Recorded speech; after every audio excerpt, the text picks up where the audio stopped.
आवृत्ति आकृतियाँ। आज हम सीखेंगे आवृत्ति आकृतियाँ। इसे कहते हैं कोण। इसे कहते हैं कोण। इसे हिंदी में कहते हैं शंकु। इसे हिंदी में कहते हैं शंकु। इसके दो उदाहरण होते हैं। इसके दो उदाहरण होते हैं। एक आइसक्रीम कोन, एक आइसक्रीम कोन, दूसरा बर्थडे की टोपी। दूसरा बर्थडे की टोपी। इसे कहते हैं सर्कल। इसे कहते हैं सर्कल। इसे हिंदी में कहते हैं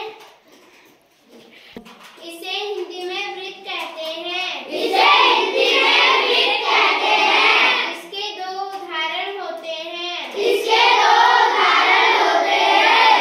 पहला रोटी, दूसरा चूड़ी। दूसरा चूड़ी। इसे सिलेंडर कहते हैं। इसे सिलेंडर कहते हैं। इसे हिंदी में बेलन कहा जाता है। इसे हिंदी में बेलन कहा जाता है।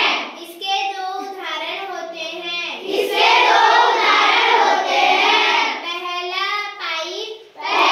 पाइप, दूसरा बोतल। दूसरा बोतल। इसे क्यूब कहते हैं। इसे